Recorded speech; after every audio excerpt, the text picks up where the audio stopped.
Haribol, namaste. Thank you very much, Isaac, sa opening kirtan natin. Thank you. I would like to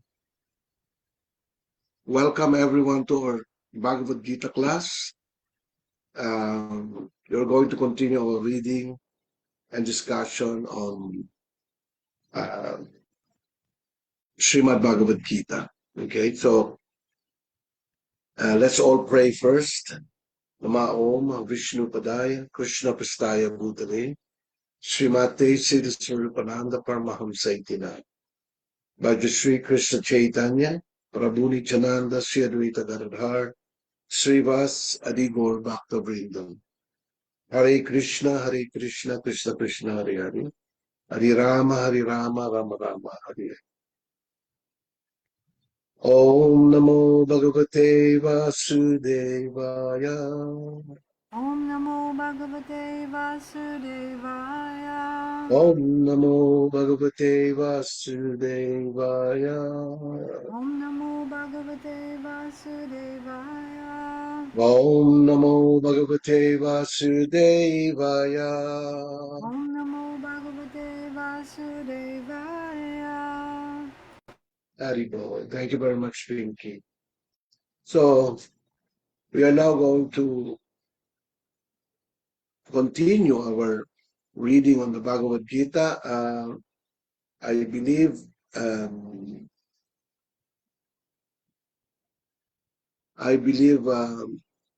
George or Janner, do you have the verses in the Bhagavad Gita? Haribol, sir, yes po. We are currently on text 9. Thank you. So it is going to be Mr. Praveen, no, to read? Yes, sir. Okay, go ahead, Mr. Praveen. Haribol. Haribol. Text 9, translation. Sañjaya said, having spoken thus, Arjun, chastiser of enemies, told Kṛṣṇa, Govind, I shall not fight, and fell silent. Purport. Dhritarashtra must have been very glad to understand that Arjun was not going to fight and was instead leaving the battlefield for the begging profession. But Sañjaya disappointed him again in relating that Arjun was competent to kill his enemies, Parantapa. Although Arjun was for the time being overwhelmed with false grief due to family affection, he surrendered unto Kṛṣṇa, the supreme spiritual master, as a disciple. This indicated that he would soon be free from the false lamentation resulting from family affection and would be enlightened with perfect knowledge of self-realization or Krishna consciousness and would then surely fight. Thus, Dhritarashtra's joy would be frustrated since Arjun would be enlightened by Krishna and would fight to the end. Do you want me to continue, sir? You continue one more. Text translation. Verse. O descendant of Bharata, at that time, Kṛṣṇa, smiling in the midst of both the armies, spoke the following words to the grief-stricken Arjuna. Purport. The talk was going on between intimate friends, namely the Rishikesh and the Gudakesh. As friends, both of them were on the same level, but one of them voluntarily became a student of the other. Kṛṣṇa was smiling because a friend had chosen to become a disciple. As Lord of all, he is always in the superior position as the master of everyone. And yet, the Lord accepts one who wishes to be friend, a son, a lover, or a devotee, or who wants him in such a role. But when he was accepted as the master, he at once assumed the role and talked with the disciple like the master with gravity as it is required. It appears that the talk between the master and the disciple was openly exchanged in the presence of both armies so that all were benefited. So the talks of Bhagavad Gita are not for the particular person, society or community, but they are for all, and friends or enemies are equally entitled to hear them. Haribol. Haribol. Namaste, Mr. Praveen. So here we can observe, or we can see that Arjuna decided not to fight anymore. He said, Krishna, although I accept you as my master, they're actually best friends. Yeah. But, since Arjuna indicated that he wanted to be a disciple of Krishna, Krishna took the throne, because we can have different relationships with Krishna as a friend, as a servant to master, a disciple to a spiritual master, as a father, many different levels of relationships. So because Arjuna indicated that he wanted to be a disciple of Krishna, and Krishna took the role of being a spiritual master, and later we will be able to find, we'll be able to hear what Krishna has to say. But when Arjuna said that he's not going to fight, Sañjaya told Dhritarashtra, Arjuna doesn't want to fight, and therefore Dhritarashtra became very elated. He became very happy. Wow, it's good for us, because if Arjuna would not fight, that means that they are going to retain the kingdom. That there will be glorious appreciation for his demoniac sons, like this. So, but that was very short-lived. Sañjaya said that although Arjuna didn't want to fight, but he is actually capable of defeating your sons. He's actually capable of defeating the Kuru dynasty. So again, Dhritarashtra was like elated now, and then all of a sudden he also became morose because because of the statement of Sañjaya.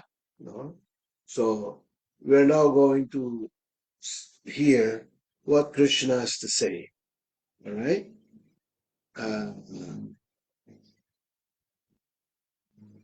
Sharni, would you like to read? Haribol, sir. Haribol, namaste, everyone. Haribo. Blessed Lord. Text 11, translation. The Blessed Lord said, while speaking learned words, you are mourning for what is not worthy of grief. Those who are wise lament neither for the living nor the dead. Purport. The Lord at once took the position of the teacher and chastised the student, calling him indirectly a fool. The Lord said, you are talking like a learned man, but you do not know that one who is learned, one who knows what is body and what is soul, does not lament for any stage of the body, neither in the living nor in the dead condition. As it will be explained in later chapters, it will be clear that knowledge means to know matter and spirit and the controller of both. Arjuna argued that religious principles should be given more importance than politics or sociology, but he did not know that knowledge of matter, soul, and the supreme is even more important than religious formularies. And because he was lacking in that knowledge, he should not have posed himself as a very learned man. And he did not happen to be a very learned man. He was consequently lamenting for something which was unworthy of lamentation. The body is born and is destined to be vanquished today or tomorrow. Therefore, the body is not as important as the soul. One who knows this is actually learned, and for him there is no cause for lamentation, regardless of the condition of the material body. Haribol, namaste po. I must say thank you very much, Sharni. So here, Krishna spoke, and everybody actually heard this because Bhagavad Gita is for everyone, and the reason why Krishna wanted to uh, the the war to happen because he wanted to really speak the Bhagavad Gita, because the Bhagavad Gita is going to be very important, a very important uh, text, for all concerned. In other words, Arjuna is equated with us, the conditioned soul. We have so many questions in life. We think sometimes that we are learned like this, that we are full of knowledge. I have been to the university, and I have a degree, I have a postgraduate degree, etc., etc. So we are like this. Sometimes we get puffed up by our own intelligence, by our own um, life, thinking that we're very, very learned. In fact, that was what Arjuna was thinking. He argued with Krishna that religious principles is actually better than politics. It's actually better than this and that. Yeah, but Krishna told him, while spouting learned words, you are actually a fool. You are grieving for something that is not worthy of grief. And Kṛṣṇa therefore was pointing out that you are actually grieving for the body, the relationships of the body, etc. That you see the body as more important than the soul. There is a great difference between the body, the material body, and the soul, and the person using the body. So Kṛṣṇa took the role of a spiritual master and actually chastised Arjuna, because that is the role of the spiritual master. If the spiritual master sees that his disciple is going through some confusion, or or going through some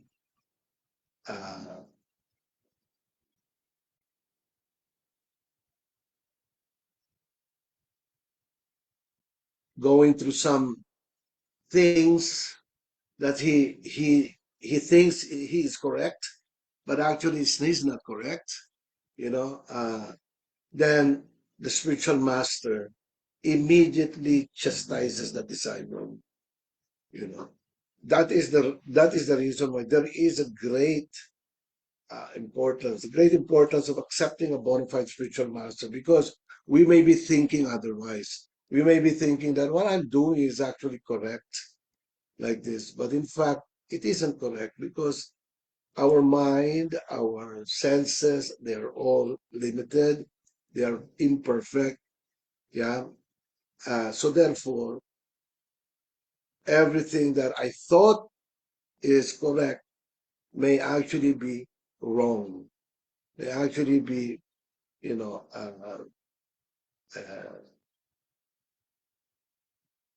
not good for me, not good for my spiritual life, etc. So, because he doesn't see this, Kṛṣṇa, playing the role of a spiritual master, immediately chastised him.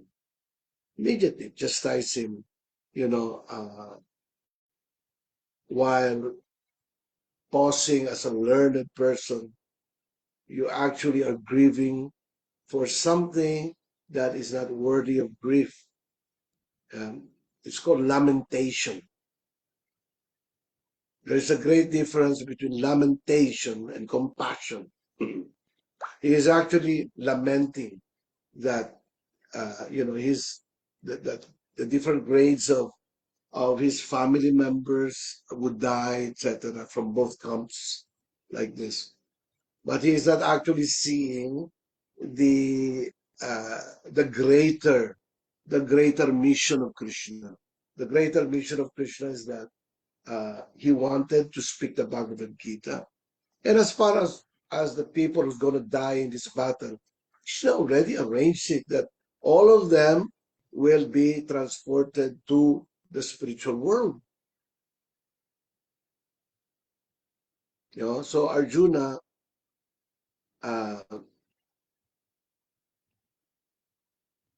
was assisted by Krishna like this, and this is really the role of a bona fide spiritual master.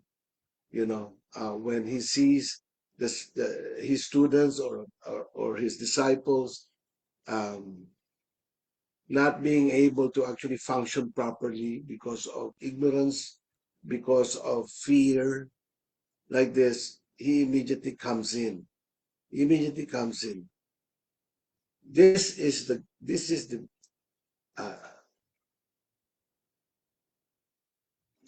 beautiful and great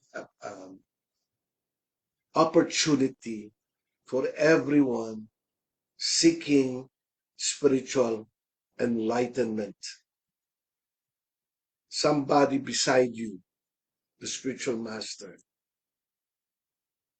Otherwise, if there was no spiritual master, you will just be relying on your own mental speculation. And most of the time, mental speculation is simply that. It is just a speculation. It doesn't have any bearing. It doesn't have any bearing of truth, etc. Like this.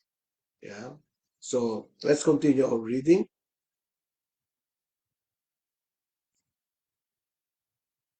Elinet, can you read, please?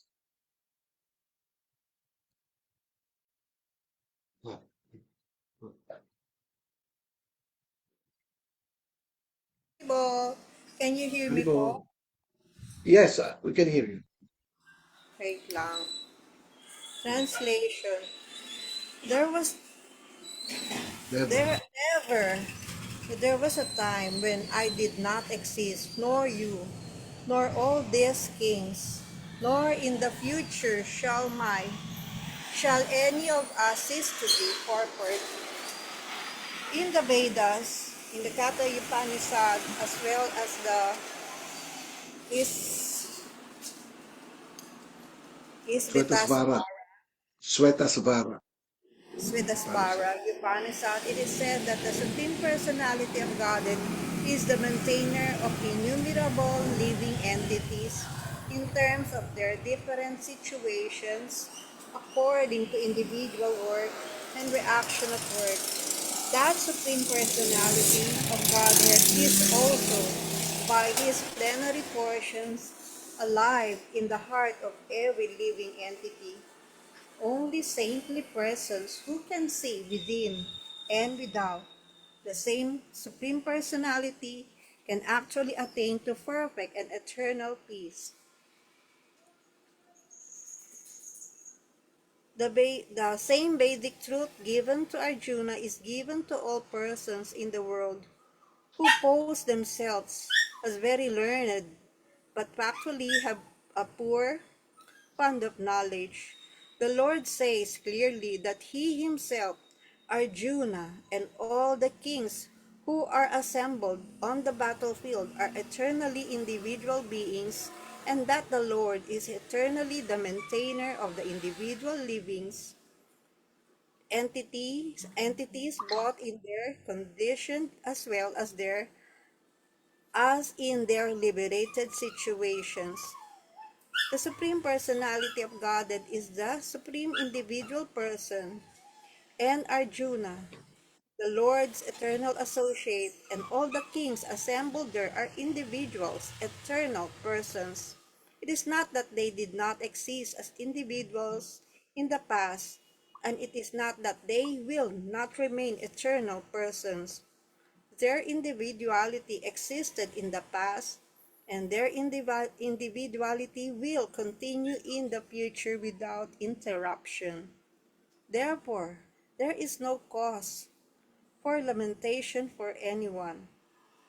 The Mayavadi theory that after liberation, the individual soul, separated by the covering of Maya or illusion, will merge into the impersonal Brahman and lose its individual existence, is not supported herein by Lord Krishna, the supreme authority. Nor is the theory that we only think of individuality in the conditioned state supported herein. Krishna clearly says herein that in the future also, the individuality of the Lord and others, as it is confirmed in the Upanishads, will continue eternally. This statement of Krishna is authoritative because Krishna cannot be subject to illusion. If individuality is not a fact, then Krishna would not have stressed it so much, even for the future.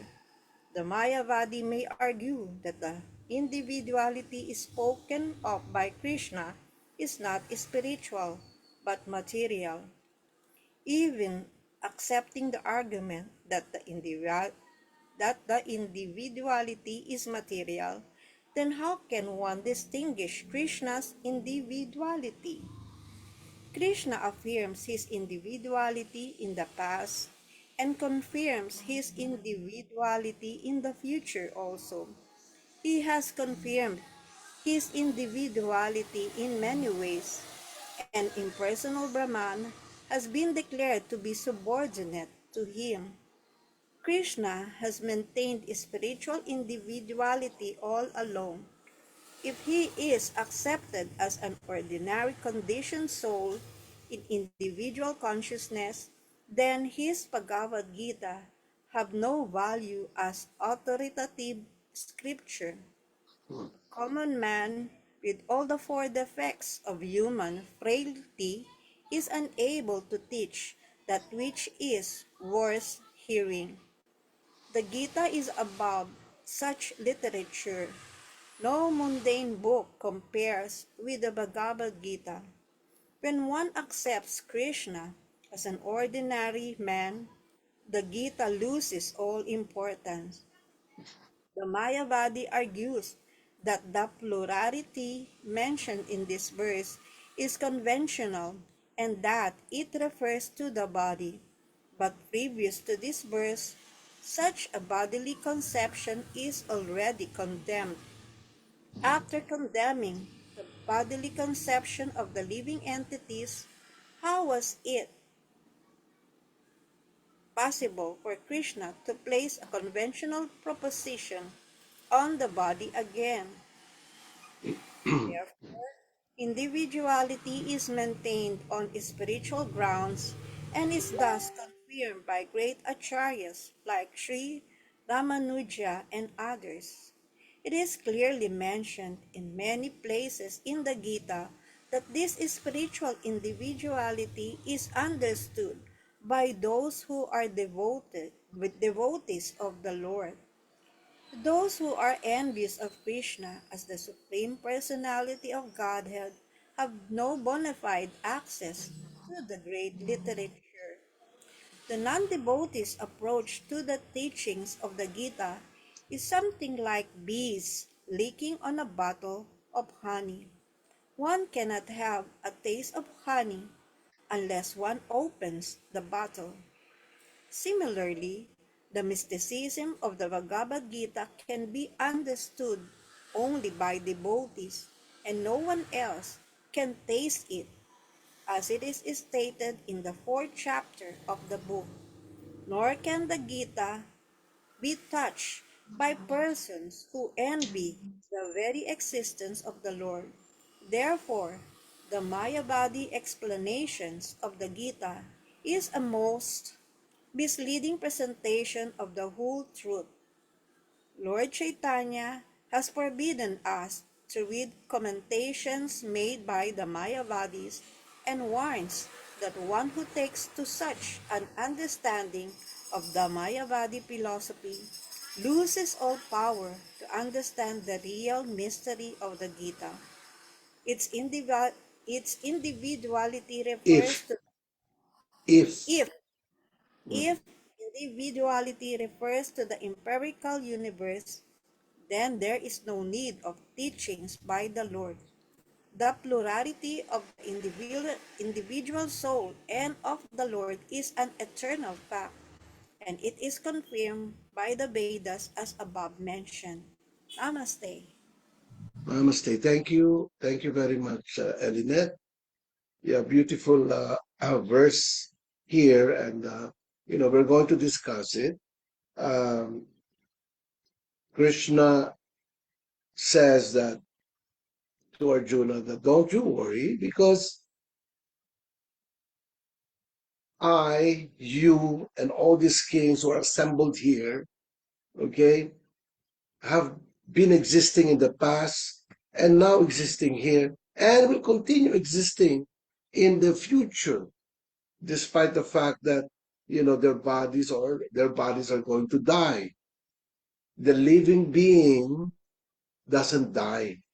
The soul doesn't uh, doesn't uh, go about being controlled by material nature. Material nature cannot doesn't have any control over the soul. It can only have control over material energy, not the spiritual energy. Yeah. So he's saying that both you and I, we have been existing since time immemorial, as well as all the kings who are assembled here. And everybody who's assembled here have been existing since time immemorial and will continue to exist despite what's going to happen in this war. Yeah. So Krishna is saying that very clearly that there is no point in time that we did not exist or we ceased existing or we stopped existing. There is no place in history ever that the soul ceased existing or the soul did not exist. He is always existing. So this is actually very wonderful wisdom, because if you have the wisdom of the soul, you will not unnecessarily come to the point of lamentation. Yeah, you will see the bodies as just vessels or just clothes being worn by the living entity, being worn by the person. And that person is you, that is temporarily right now inside that temporary body. Yeah. So, unfortunately, the Mayavadi impersonalists, they do not have the capacity to understand the wisdom of the Bhagavad Gita. Although the Mayavadi also uses Bhagavad Gita, but their interpretation, as interpreted by Sripad Sankaracharya, is actually, it has a very, very wrong conclusion. Very wrong conclusion. To say that liberation, for them it's like this, though, ang mga Mayavadi. Right now, we are captivated by material nature. We are suffering in this world. So we have to meditate. According to them, we have to meditate. All right? Meditate and take out all material desires and attachments and all, and become free from the clutches of material nature, like this.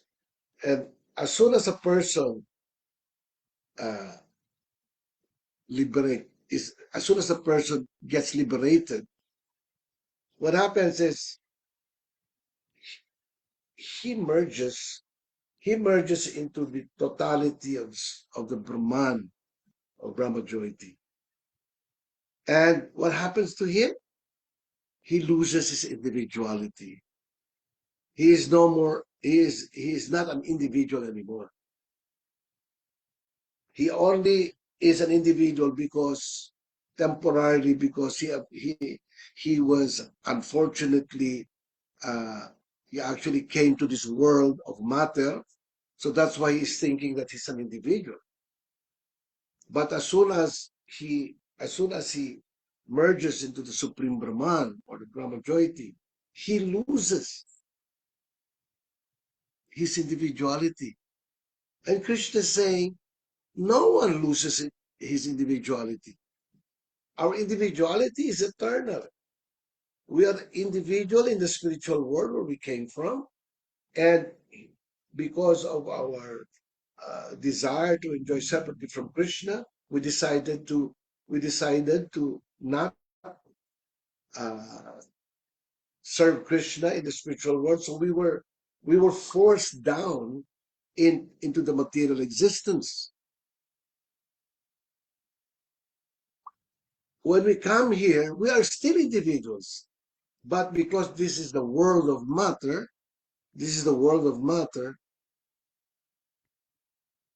you have to achieve a material body. So we are all now the spiritual entities, or all of us as spiritual beings. When we came to this world, we entered into a material, physical, gross body. That's why we have a gross body right now. Yeah. And as Krishna designed it, He designed the material world to a place of suffering and anxiety and, and depression. He designed it to be painful for the living entity, for the living being, for the spirit soul, so that he will understand that this is not my home. Nakadesign po ito eh. Our body actually is designed, pain is built in with the material body. So when you have a material body, you cannot run away from pain and suffering. You will always feel pain and suffering. Yeah. The first of which is when you are born into the material world. You have a baby body, and birth itself is very painful. You force yourself to this little hole, and then it's a very, very tiny hole, and then you're forced out of the world from your mother, and that is very painful. In the Srimad Bhagavatam, it is actually stated how painful it is to be in the mother's womb for 9 months. Very, very painful. So at the very onset of our wanting to live in the material world, it's already very painful. But at the same time, Maya is very powerful. Maya tells us, don't worry, there's pain now, but there will be happiness, and everybody's gets to identify themselves as material, yeah, and therefore the goal of life is to as much as possible enjoy sensual pleasure. That becomes the all and be all of everything. That becomes the goal. Yeah, enjoy matter, enjoy now. But according to Kṛṣṇa, the material world is a place of lamentation. It is actually a place of suffering. Suffering birth, diseases, old age, and death. Suffering all kinds of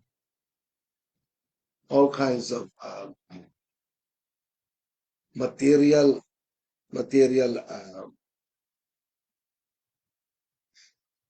natural disasters.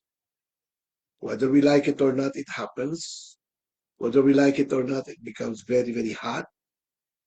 In the summer, it becomes very, very cold during winter, like this. This is not where the soul originally resides. We all reside in the spiritual world, where there is no pain, where there is no suffering in the spiritual world.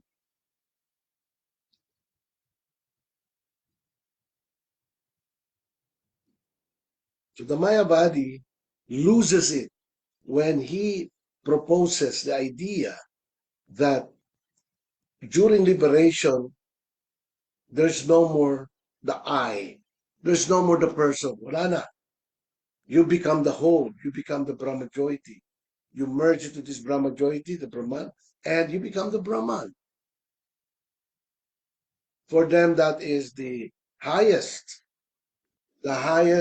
goal of existence.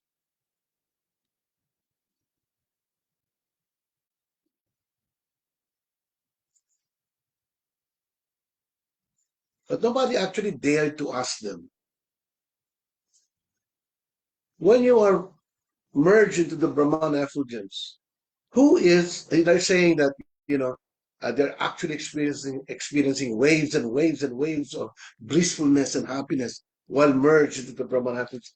Now, if you say that you lost your individuality, that means that you have lost your being a person. You have lost being an experiencer. They're saying that they are experiencing waves and waves of happiness, but Who is experiencing happiness? Who? You already don't have an wala ka na. You have extinguished individuality. You're not a person anymore. Then who is experiencing happiness? They couldn't answer them.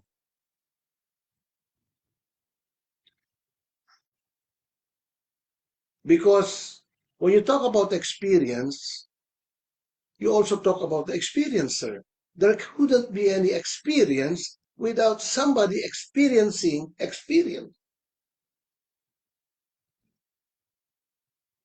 Hindi po pwede mangyari yan.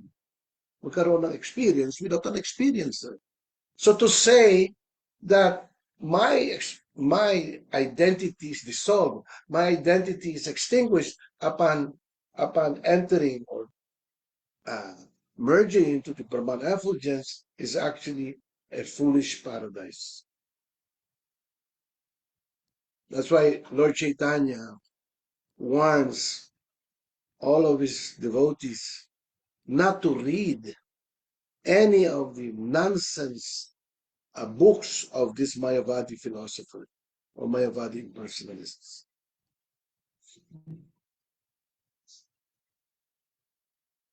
Okay, let's continue our reading.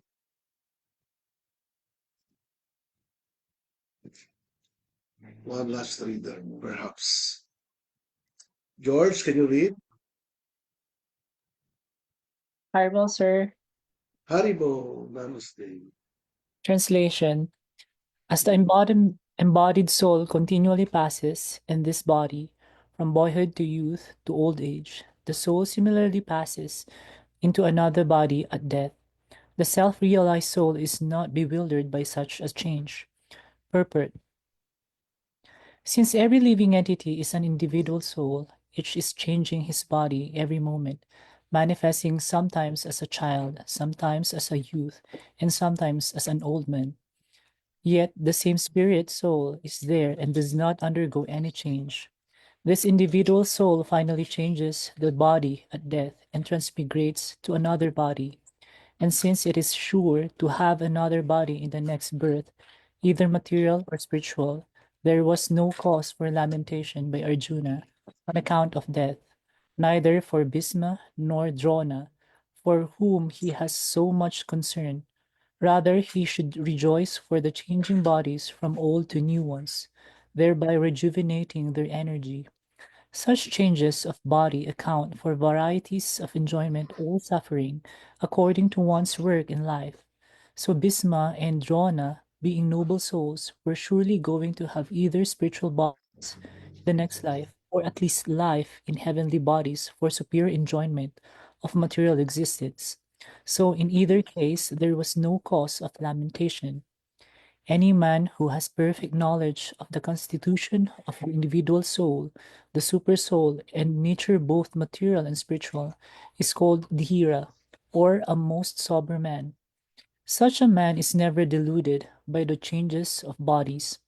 The Mayavadi theory of oneness of the spirit soul cannot be entertained on the ground that spirit soul cannot cut into pieces as a fragmental portion. Such cutting into different individual souls would make the supreme cleavable or changeable against the principle of the supreme soul being unchangeable.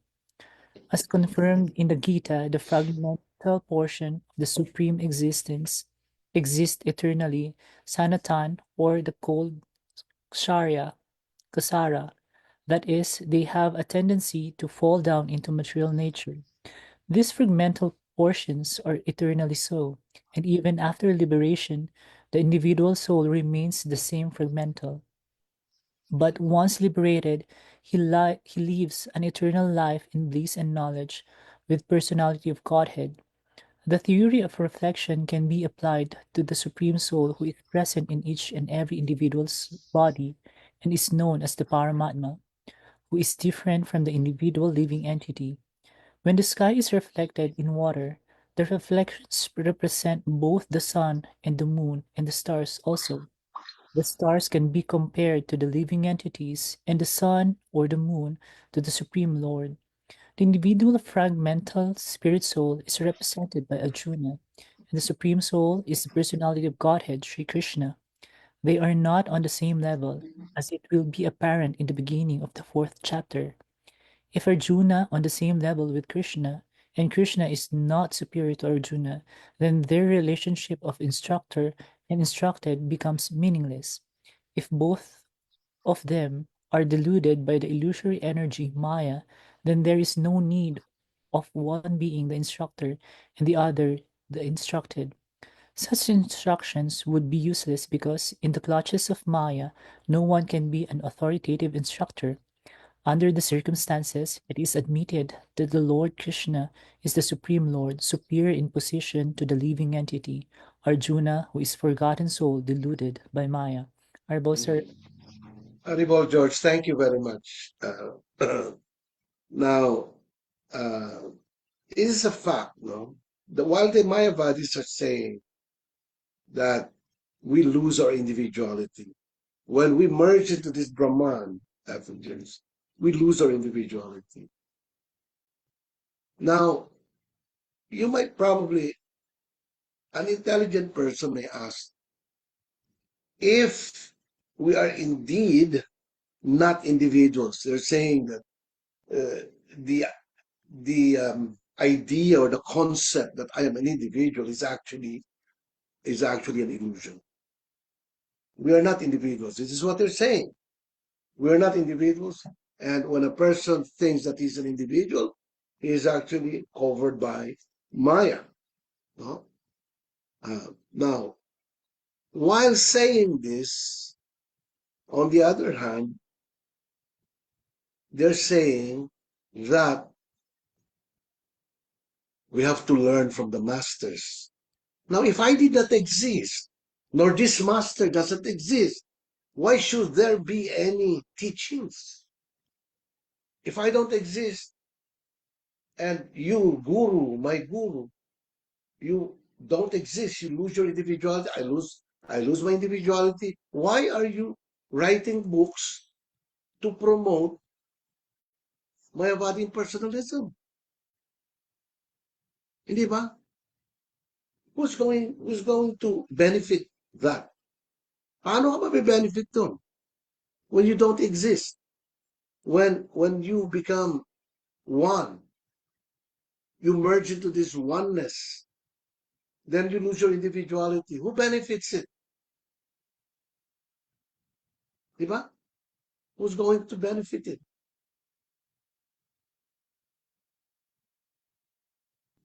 Now, this is the ridiculous teachings of the Mayavadi personalists. That's why, when we as Vaishnavas get to have a conversations with the Mayavadis become very, very afraid of the devotees. Because the devotees see them as they are. They are actually promoting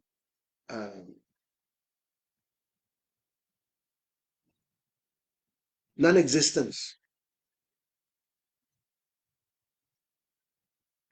And they're saying that, you have to be my student. You have to be my disciple. Learn the process of meditation. Soham. I am Brahman, Soham. It is true that we are all spiritual beings, but it is not true that we are God. Soham means I am that. I am the entirety of the Brahman effulgence. And that Brahman is me, who doesn't even know that I exist. Diba? Parang napaka. And then, if there's no other living beings, if individuality was taken out from all the individuals in this world, then why even speak? Why even write books to promote your idea? You don't exist, I don't exist. What is the meaning of that? If my guru doesn't exist and I don't exist, there's no need for him to teach me. Right? hindi naman ako tao, hindi naman ako individual. He's not also an individual.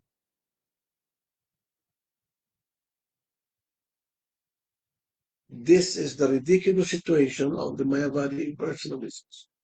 They couldn't answer such questions if they are asked.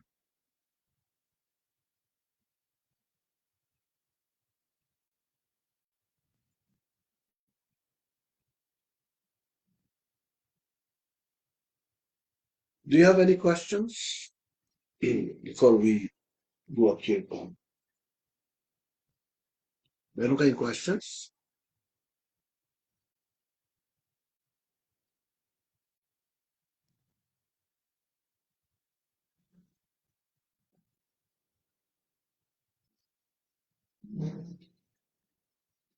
Okay, let's chant. Elinette, would you like to do the exit Kirtan, Elinette? Yes po, Haribol. Haribo. Krishna.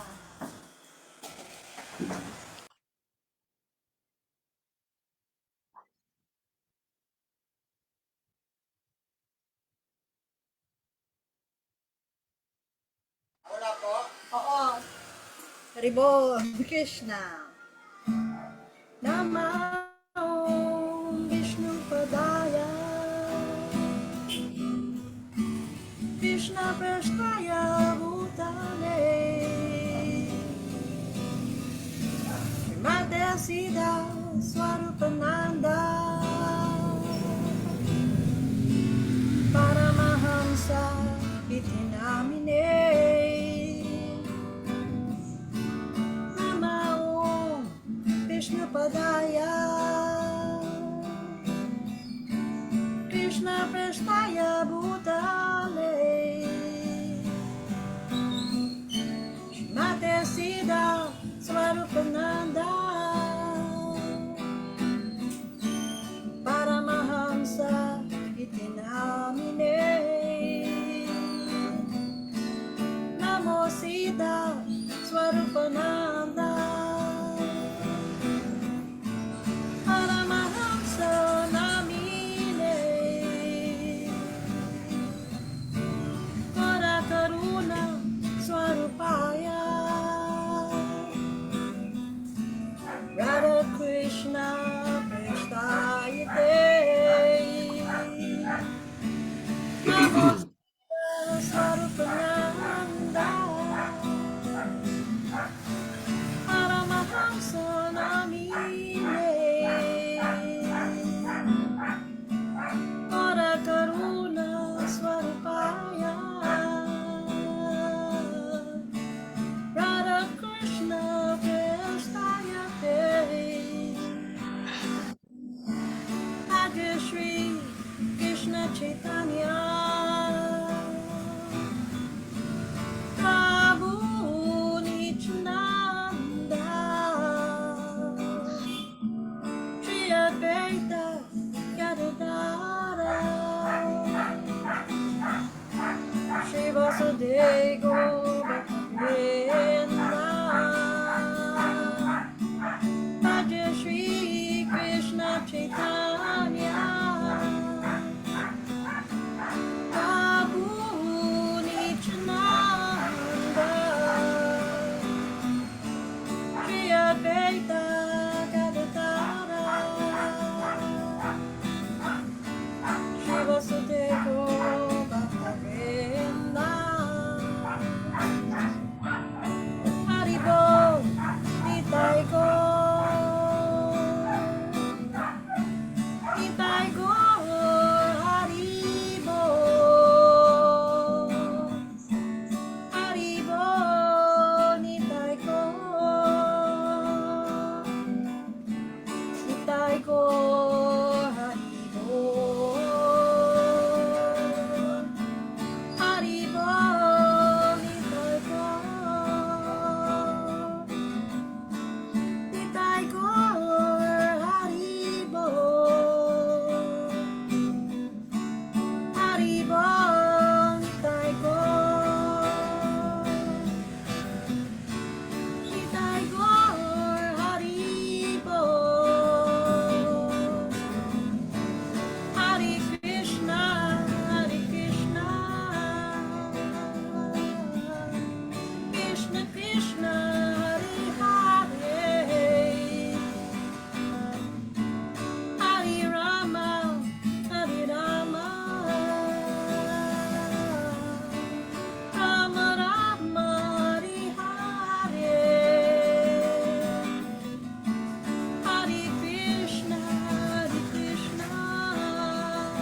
Salamat po. Jai Gurudev. Thank you very much, Arinat, for the wonderful exit Kirtan. Salamat, salamat.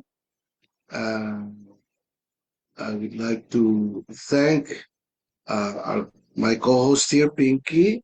Thank you very much, Pinky. Thank you po, Haribo. Jai Krishna. Pinky, hindi kita natapos. Kanina din nakita yung... Okay I'm lang po yan, sorry. sir. No problem po. It's all right. That's my bad. Okay, I'd like to thank also Janner for the simulcast and always being in assistance during our classes. Thank you, George. Thank you po, sir. Hare Krishna. Haribo. Thank you, Kalkidas and Mina. Thank you very much, guys. Yeah. Thank you, Sharni. Haribo. Haribol, sir. Thank you very much, sir. Do we have a Q&A class po for tomorrow? I am scheduled to leave tomorrow, so I have not seen my ticket yet, no? Kung hapon siya, may pwede. Pero kung umaga, you wouldn't have it. So I don't have it yet. I will notify you. Okay, Charlie? Okay, sir. Haribol, sir. Haribo. Thank you very much, Mr. Praveen. Thank you. Haribol, maraming salamat po. Walang anuman, Mr. Praveen. Thank you, Mr. Isaac, for the opening kirtan. Thank you, thank you. Mag-isa ka lang ba dyan, Isaac? Maybe. Okay. Arnold, thank you very much, Arnold. Arnold Weiss. Mary Claire, thank you very much, Mary Claire. Haribol, Sir Radha, thank you very much. Haribo, namaste. How are you, Marie? Claire? Good man, sir. Okay. All right. So, if there will be no problem with my ticket tomorrow, if I'm going to leave, if I'm going to leave in the afternoon, we will have a class in the morning. But if I'm going to leave in the morning, we won't have a class. All right. Anyway, Sharni will just announce it. Okay? So maraming salamat po sa inyo. Thank you so much. Have a great Saturday ahead of you. May sinasabi ka, Claire? Wala, sir, sorry. Tinatanong lang ako. Okay. Jaya Krishna. Thank you po. Haribo. Thank At you po saka sa lahat. Haribol. viewers sa FB. Haribol. Okay. Ano ba tayo? End na tayo dito. Alright. Ingat po kayo. Jai Krishna. Haribo.